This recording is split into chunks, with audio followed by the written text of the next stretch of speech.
नमस्कार, जय महाराष्ट्र. मी डॉक्टर अनिल फळे. M 2032 live मध्ये आपल्या सगळ्यांचं स्वागत आहे. आता एकनाथ शिंदे हे पुन्हा एकदा ठाण्यामध्ये आजारी पडलेले आहेत, घरी आराम करत आहेत. तिकडे अमित शहा यांनी अजित पवार यांना खास विमानाने तिकडे दिल्लीला बोलवलेलं आहे. सागर बंगल्यावर देवेंद्र फडणवीस कुणाला मंत्री बघेल. करायचंय, काय करायचं याचा सगळा आढावा घेत आहे. आणि नेता निवडीची बैठक आता ती 4 तारखेला ठरलेली आहे. म्हणजे हे सध्या जे आहे सगळं ते राजकारणाचं, सत्ताकारणाचं जे काही जहाज आहे ते मोठ्या प्रमाणात हेलकावे खाताना दिसतात. आता आपल्या सोबत आहेत ज्येष्ठ पत्रकार, राजकीय विश्लेषक संजीव उन्हाळे. संजीव उन्हाळे सर, नेमकं काय चाललेलं आहे आता? म्हणजे हे विचारशक्तीच्या पलीकडे चाललंय सर्वसामान्यांच्या. आजच्या ज्या घटना आहेत, म्हणजे आज घडलेल्या अगदी गतिशीलपणे दुपारच्या नंतर घडलेल्या घटना पाहता भारतीय जनता पक्षाने ऍक्शन मोड मध्ये यायला सुरुवात केलेली असं दिसतंय. एक लक्षात घ्या की भारतीय जनता पक्ष हा म्हणजे प्रादेशिक पक्षांच्या जीवावर उठलेला पक्ष आहे. प्रादेशिक पक्ष कसे संपतील हेच या पक्षांनी पाहिलेले. म्हणजे विशेषतः शिवसेना आणि राष्ट्रवादी हे दोन प्रादेशिक पक्ष त्यांनी अक्षरशः तोडले फोडले. त्याचं काय ट्रॅजेडी झाली आणि आज तर अशा दुर्दशेला आणून सोडलेले आहेत की ते पक्ष उद्या वाढतील की नाही याबद्दल कुठल्याही त्रयस्थ माणसाला शंका यावी अशा परिस्थितीमध्ये आहे. पण या लाईन मध्ये शिंदेचा शिवसेना इतक्या लवकर लागेल असं मला कधी वाटलं नव्हतं. आज ती घटना महत्वाची अशी घडली की शेवटी काळजीवाहू असलेल्या मुख्यमंत्र्याबरोबर किती कॉम्प्रोमाइज करायचं. म्हणजे ते त्यांच्या दरे या गावी गेले, ते आजारी होते, त्यांना सर्दी झाली होती, घसा बसलेला होता, बोलता येत नव्हतं वगैरे वगैरे असं आपण सगळं ऐकलं. दुसरी माहिती अशी आहे की त्यांना खरं म्हणजे त्या दरे गावी जी देवी आहे त्या देवीचा कौल घ्यायचा होता. त्या देवीचा कौल घेण्यासाठी त्या ठिकाणी ते गेले होते वगैरे वगैरे बऱ्याचशा वदंता या ठिकाणी आपल्याला ऐकायला मिळतात. पुन्हा ते काल आले. आल्यानंतर आज त्यांनी सगळ्या आमदारांच्या बरोबर चर्चा करायची ठरवली. ऐन ऐन वेळेस त्यांचं राजकीय आजारपण बाहेर आलं आणि त्यांनी सांगितलं की नाही नाही आता मला काही करायचं नाही. सगळे त्यांनी कार्यक्रम रद्द केले. हे रद्द केल्याबरोबर एकच खेळी जी भारतीय जनता पक्षाने खेळली ती म्हणजे अजितदादांना त्यांनी ताबडतोबीने दिल्लीला बोलावलं.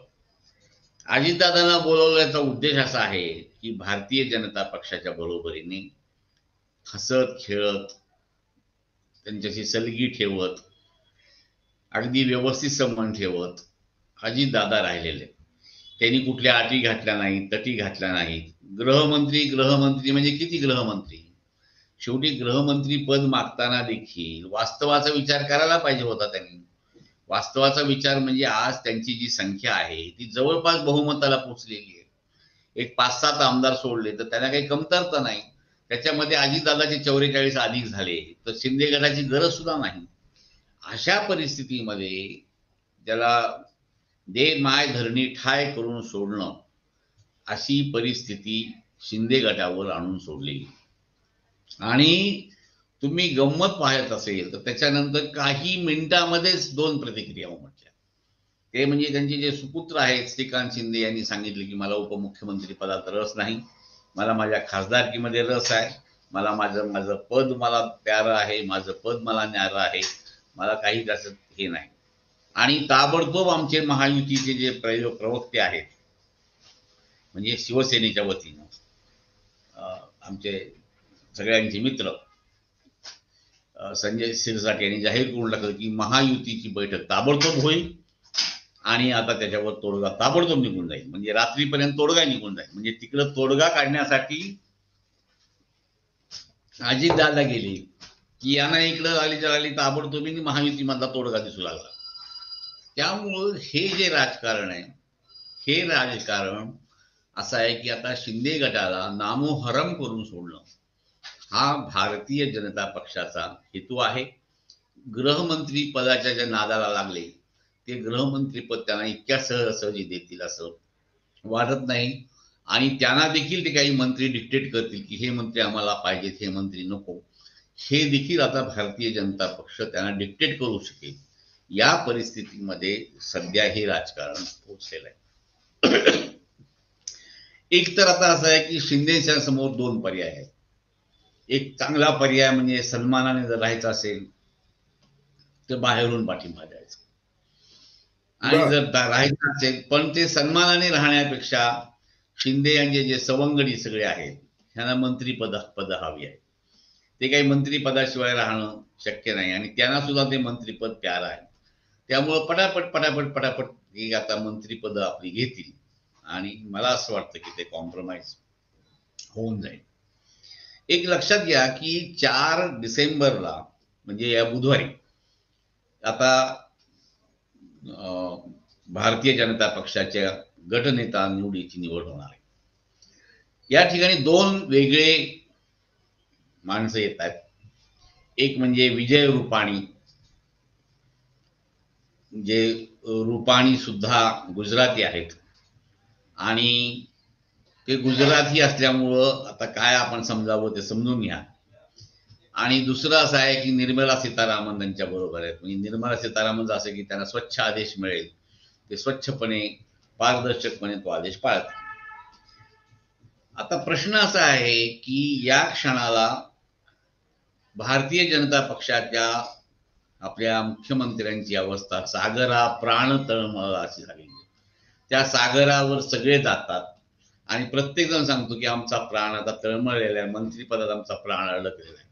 सकाळपासून कोण कोण तिथं मंत्री गेले, कोण कोण मंत्री तिथे गेली, याची सगळी आता यादीच आता सगळी बाहेर येते. म्हणजे आता शेवटी पत्रकारितेला देखील काय करणार, हे गेले ते भेटले वगैरे वगैरे आहे. याच्यामध्ये एक असं आहे की ही देखील जी यादी आहे ही यादी सुद्धा काही फार फडणवीसांच्या यांनीच होईल अशी नाही. त्या ठिकाणी पंकजा मुंडे त्यांना म्हणजे कुणाच्या मनातले मुख्यमंत्री असले तरी हरकत नाही, पण ते त्या ठिकाणी त्यांची या ठिकाणी वर्णी लागण्याची शक्यता यावेळेस आहे. त्याच्यामुळे यावेळेस भारतीय जनता पक्षापुढे पर्याय काय आहे हा एक महत्वाचा प्रश्न आहे. म्हणजे फडणवीसांना त्यांना राष्ट्रीय राजकारणात घ्यायचं आहे, फडणवीस हे उद्याचे चांगले नॅशनल प्लेयर होऊ शकतील हे आहे, आणि दुसऱ्या बाजूला त्यांना सर्व सत्ताधीश असं त्यांना बनवू द्यायचं नाही हेही आहे. कारण शेवटी महाराष्ट्राचं काय करायचं हे त्यांनी ठरवलेलं आहे. त्यांना शिंदेही थोडेसे हवे वाटले म्हणून इतके दिवस थांबले, कारण त्यांना मुंबई महानगरपालिकेला धडक मारायची आहे. मुंबई महानगरपालिकेचा दरवाजा त्यांनी खूप वेळा ठोठावलेला आहे, पण तो दरवाजा कधीच उघडला नाही. तो दरवाजा यावेळेस फुलजा सिमसिम या पद्धतीने उघडेल आणि मग आपल्याला एक वेगळं दालन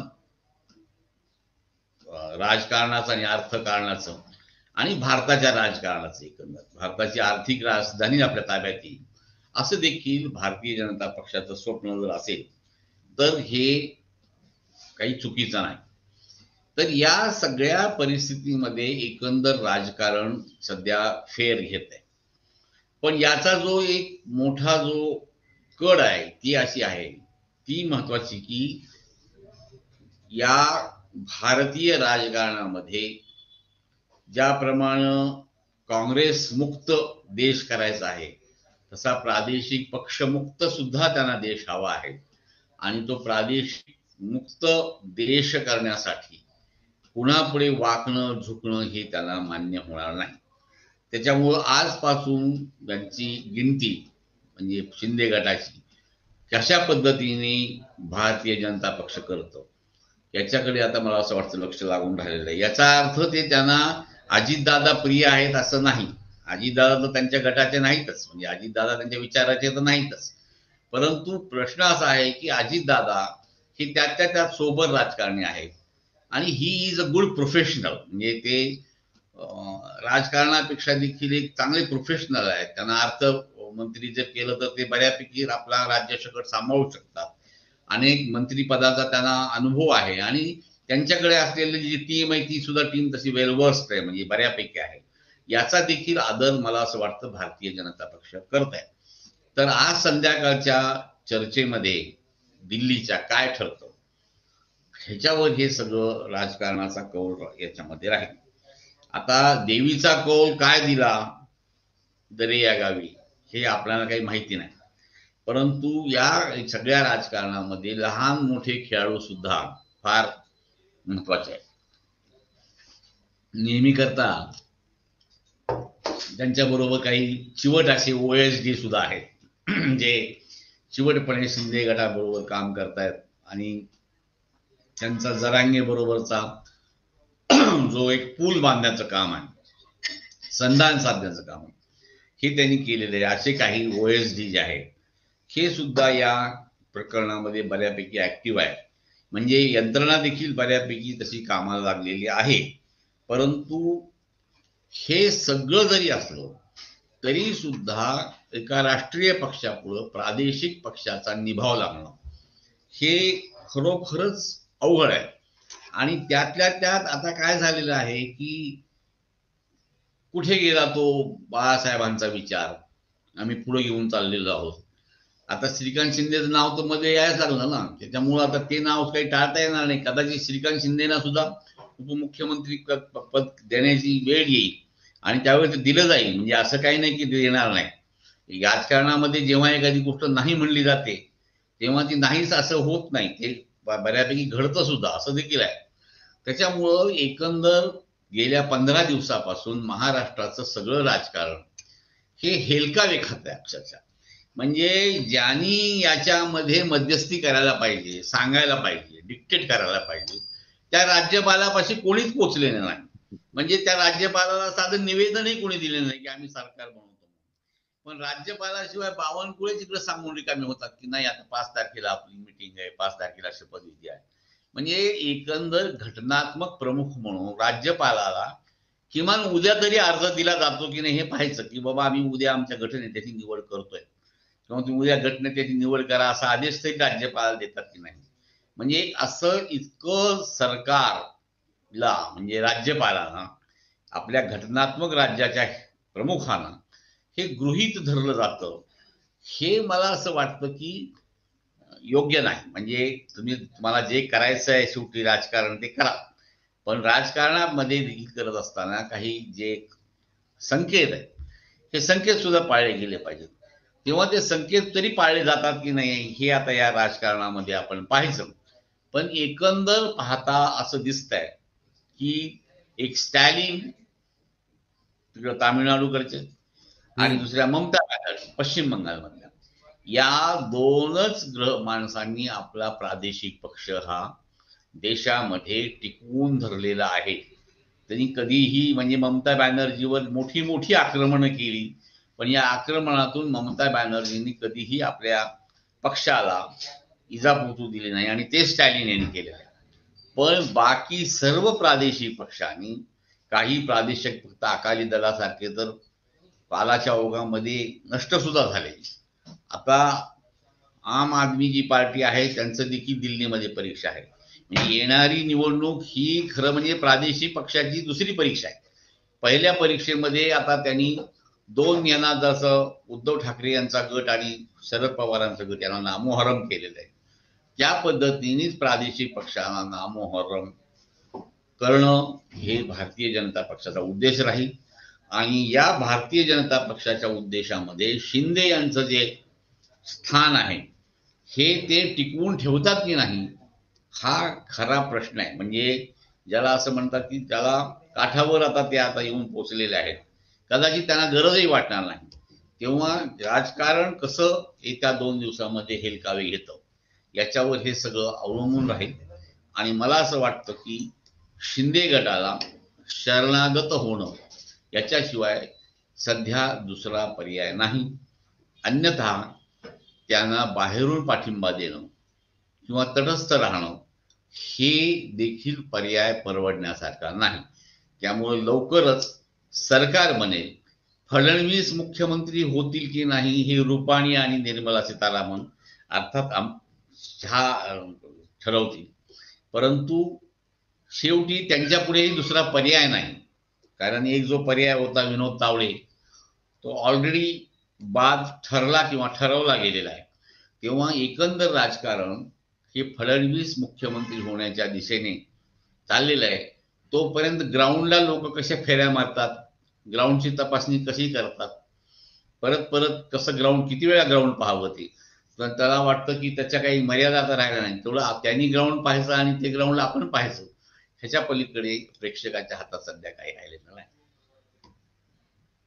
तुम्ही हे मुंबई महापालिकेसंबंधी सांगितलं. तुम्ही मुंबई महापालिकेमध्ये अगदी 2-3 नगरसेवक भाजपचे मागच्या वेळेला कमी आले होते, पण उद्धव ठाकरेंना दुखवायचं नाही, शिवसेनेचा पहिल्यापासून त्याच्यावर वर्चस्व आहे, त्यामुळे त्यांनी तो ऍडजस्ट केलं होतं त्यावेळेला. तर ते असो, पण आता बघा, हे एकनाथ शिंदे हे काहीतरी असं वेगळं करू शकतात, असं देखील आता दिल्ली मुंबईच्या राजकीय वर्तुळामध्ये चर्चा आहे.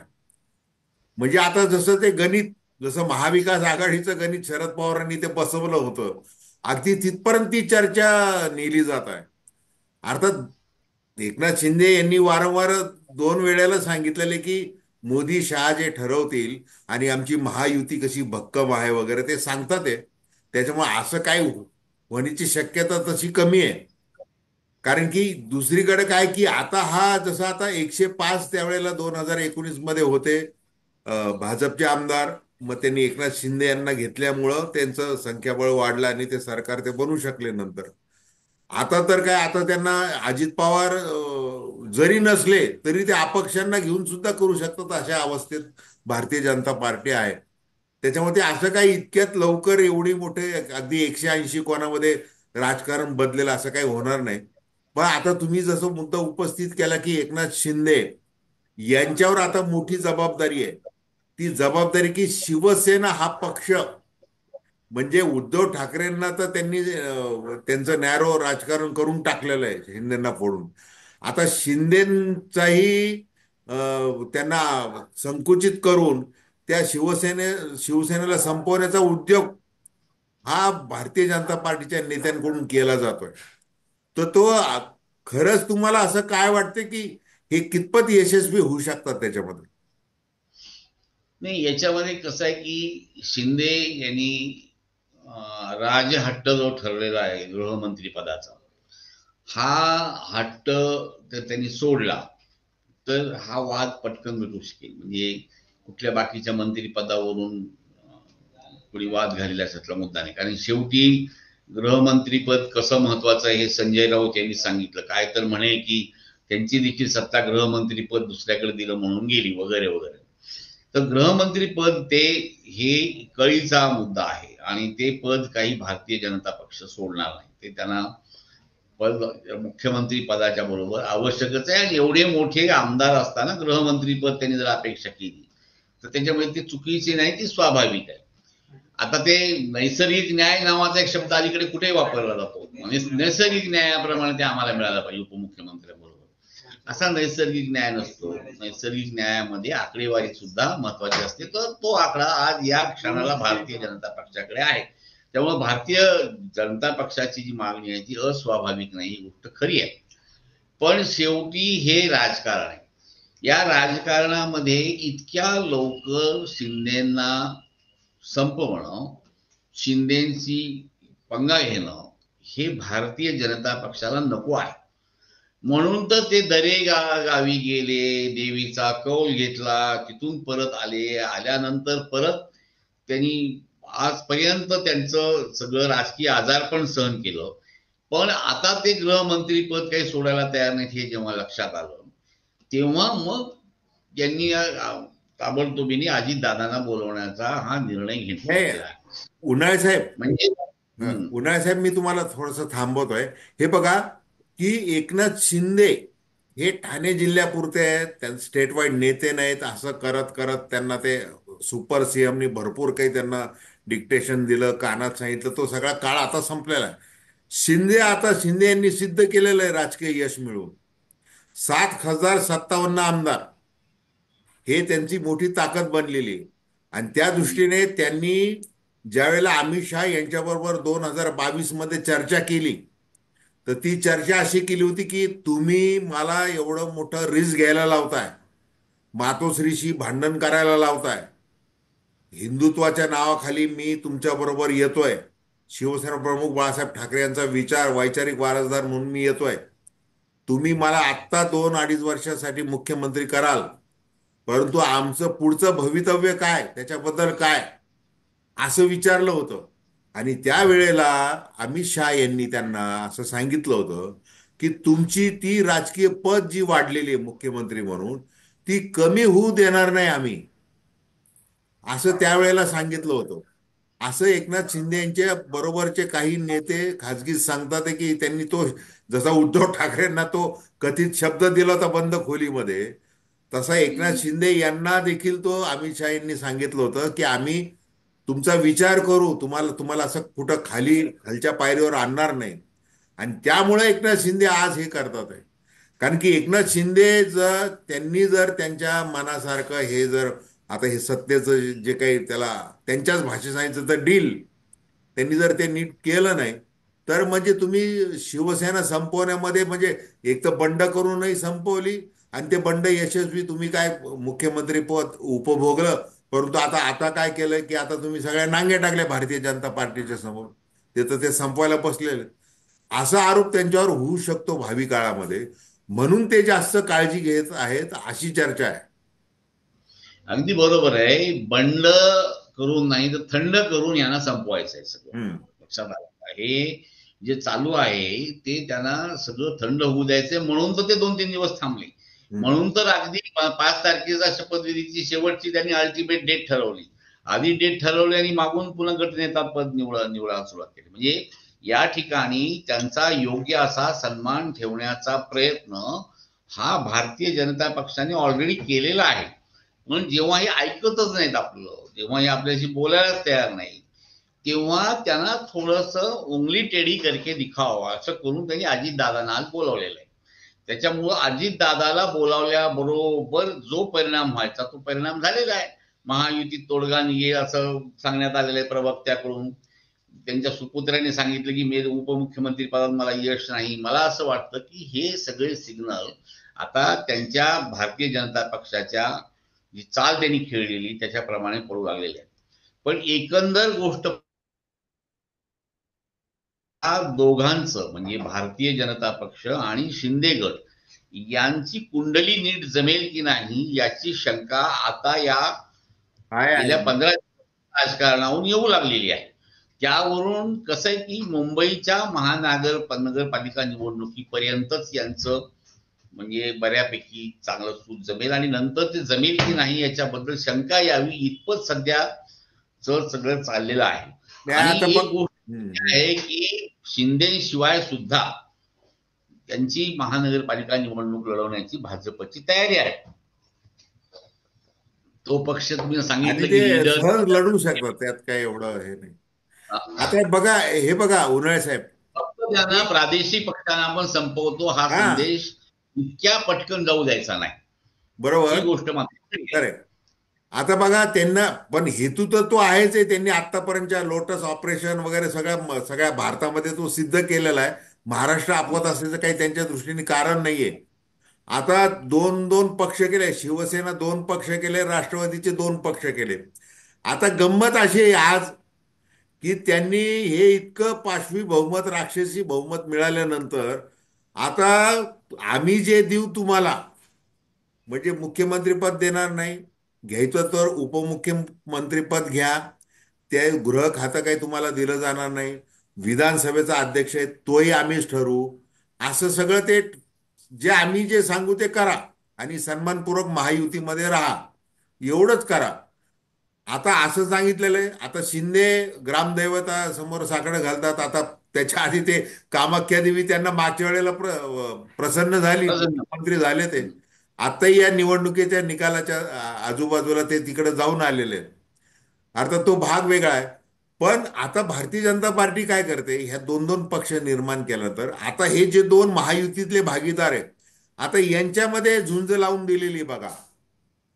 म्हणजे बघा, आता आज अजितदादा पवार यांना सन्मानपूर्वक तिकडे बोलवणं, एकनाथ शिंदेची संपर्क न करणं, आता देवेंद्र फडणवीस यांनी परवा फोन केला होता ते दरेगावला असताना यांना शिंदेना, परंतु आज काही तसं दिसलेलं नाहीये, अशी काही बातमी आलेली नाही.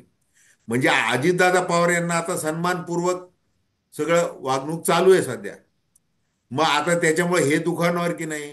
बरं, आता तो तानाजी सावंत सारखा बेताल वक्तव्य करणारा माणूस म्हणतो की आम्ही राष्ट्रवादी बरोबर बैठकीला बसलो तर आम्हाला नंतर उलट्या केल्यासारखं होतंय. अगदी अगदी अगदी म्हणजे फारच यांचे चालू. अजित पवार ज्या वेळेला महायुतीमध्ये आले तेव्हापासून शिंदे गट आणि त्यांच्यामध्ये कधीच जमलेलं नाही, ते सूर कधीच जुळलेलं नाही. आणि आता तर ते अजून ताणवले जातात आहे ते भारतीय जनता पार्टीकडून. म्हणजे असं तरी आत्ता दिसतंय. काय वाटतंय तुम्हाला? नाही, याच्यामध्ये हे बघा, दोन प्रादेशिक पक्षांना खेळवणं आणि परत मिळवणं, हा तर खेळ मला असं वाटतं भारतीय जनता पक्ष सध्या त्यांनी खेळ आजपासून चालू केलेला आहे. त्याच्यामध्ये अजितदादांच्या पारड्यामध्ये जरा थोडंसं वजन पडेल आणि यांचं पारड्यामध्ये तसं कमी पडेल तुलनेने. कारण त्यांच्यामध्ये शेवटी जो महायुतीचा धर्म, आता ते धर्म गेला, आता महायुतीचा धर्म, हा महायुतीचा धर्म जर त्यांनी पाळला ते अजितदादा आहे. त्याच्यामुळं त्यांना त्यांच्या बाजूनी ते बऱ्यापैकी एक त्यांचा कौल, अमित शहाचा कौल मिळेल. आता अमित शहाचा कौल मिळणं जास्त महत्वाचं. तेव्हा एकंदर राजकारण पाहता मला असं वाटतं की मुख्यमंत्री कोण हा निर्णय तर अजून अनिर्णितच आहे. तो शेवटी गुजरातचे रुपाणी घेतील, विजय रुपाणी. पण मला असं वाटतं ते उद्याच येत आहेत, मला वाटतं एक दिवस अगोदर येत आहेत.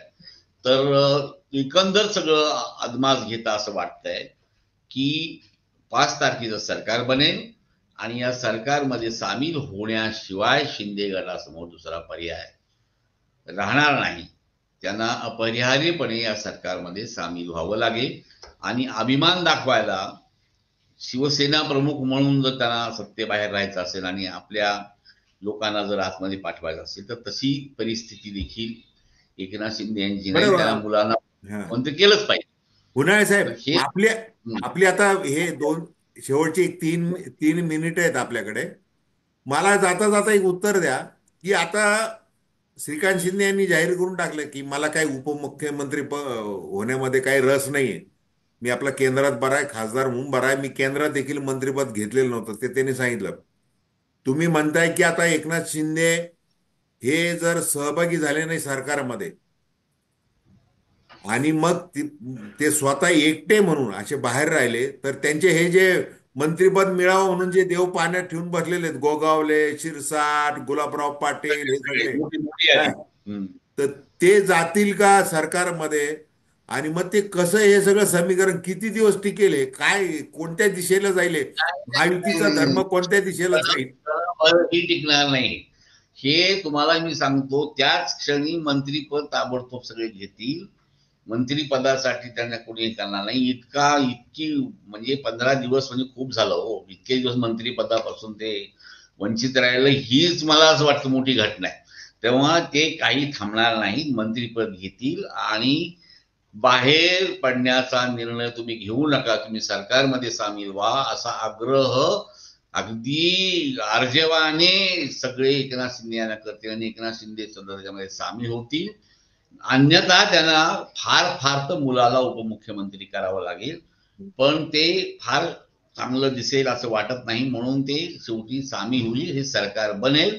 पण असहाय्यतेतून शिंदे गटाला गृहमंत्री पदाविना सरकारमध्ये सामील व्हावं लागेल, असं आजचं तरी चित्र दिसतंय. बरोबर आहे. आता जुलाबराव की गुलाबराव, आता एक किस्सा असा आहे की गुलाबराव पाटील असं म्हणाले की जर हे अजित पवार वगैरे नसते महायुतीमध्ये तर आमच्या शिवसेनेच्या 100 जागा निवडून आल्या असत्या. मग ते बरोबर. अमोल मिटकरींनी लगेच अजित पवारांच्या ते प्रवक्त्यांनी उत्तर दिलं की ते गुलाबराव पाटील नाही, ते जुलाबराव पाटील आहेत. तर अशा पद्धतीने हे आत्ताच सुरू झालेलं आहे. पुढं काय होतंय ते आपल्याला दिसेलच.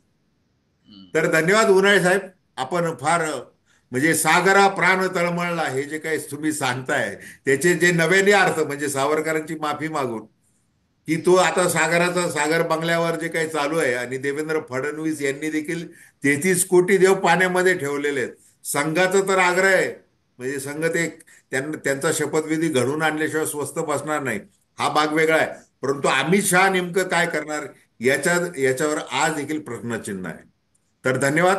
दर्शकांना माझी विनंती की चॅनल सबस्क्राईब करावं आणि अशा प्रकारे चर्चा ऐकण्यासाठी आपण आपल्या प्रतिक्रिया देखील अवश्य नोंदवाव्यात आणि इतरांना हे शेअर करावं. धन्यवाद.